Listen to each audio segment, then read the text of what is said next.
നടനും ബി.ജെ.പി. നേതാവുമായ കൃഷ്ണകുമാറിന്റെ മകൾ ദിയ കൃഷ്ണയുടെ ഒ/ഒ.സി എന്ന സ്ഥാപനവുമായി ബന്ധപ്പെട്ട വിവാദങ്ങളിൽ കൂടുതൽ തെളിവുകൾ പുറത്ത്.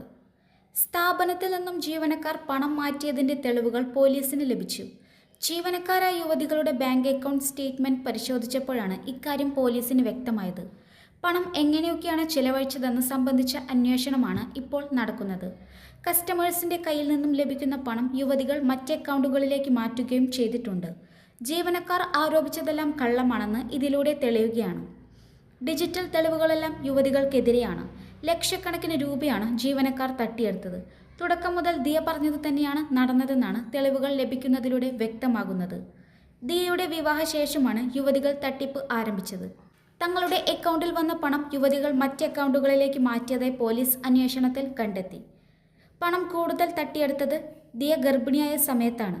ഗർഭിണിയായ സമയം തനിക്ക് സ്ഥാപനത്തിലേക്ക് പോകാൻ സാധിക്കില്ലായിരുന്നുവെന്നും തൻ്റെ സാഹചര്യം ജീവനക്കാർ മുതലെടുക്കുകയായിരുന്നുവെന്നും ദിയ ആരോപിച്ചിരുന്നു. അതേസമയം കൃഷ്ണകുമാർ പ്രതിയായ തട്ടിക്കൊണ്ടുപോകൽ കേസ് കെട്ടിച്ചമച്ചതിന് തെളിവുകൾ പുറത്തുവന്നു.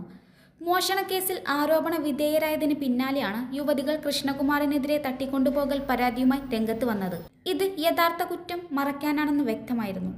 ഇത് സാധൂകരിക്കുന്ന തെളിവുകളാണ് ഇപ്പോൾ പുറത്തുവരുന്നതും. യുവതികൾ ഉന്നയിച്ച തട്ടിക്കൊണ്ടുപോകൽ ആരോപണം കള്ളമാണെന്ന് വ്യക്തമാകുന്ന CCTVയുടെ ദൃശ്യങ്ങളാണ് പുറത്തുവന്നത്. കേസിലെ കവടിയാറിലെ ഫ്ളാറ്റിൽ നിന്നും പരാതിക്കാരികൾ കൃഷ്ണകുമാറിന്റെ വാഹനത്തിൽ കയറുന്നത് ദൃശ്യങ്ങളിൽ കാണാം. 2 ജീവനക്കാരികളാണ് ഇവിടെ നിന്ന് വാഹനത്തിൽ കയറുന്നത്. എന്നാൽ ഇവർ ആരോപിക്കുന്നതുപോലെ ബലപ്രയോഗം നടത്തി തട്ടിക്കൊണ്ടുപോയതായി ഈ ദൃശ്യങ്ങളിലില്ല. പരാതിക്കാരിൽ ഒരു സ്ത്രീ സ്വന്തം സ്കൂട്ടറിൽ വാഹനത്തിന് പിന്നാലെ പോകുന്നതും ദൃശ്യങ്ങളിലുണ്ട്. ഇതോടെ യുവതികൾ ഉന്നയിച്ച തട്ടിക്കൊണ്ടുപോകൽ ആരോപണം വെറും കള്ളക്കഥയാണെന്ന് തെളിയുകയാണ്.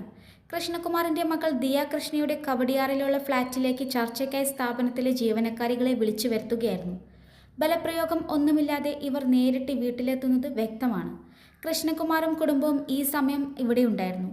ചർച്ചയ്ക്കിടെ വാക്കുതർക്കമുണ്ടായപ്പോൾ ഫ്ളാറ്റിലെ കെയർടേക്കറും റെസിഡൻസ് അസോസിയേഷൻ ഭാരവാഹിയും ഇടപെട്ട് ഉച്ചത്തിലുള്ള സംസാരം വിലക്കി. തുടർന്നാണ് ഇവർ അമ്പലമുക്കിലുള്ള ഓഫീസിലേക്ക് പോയത്.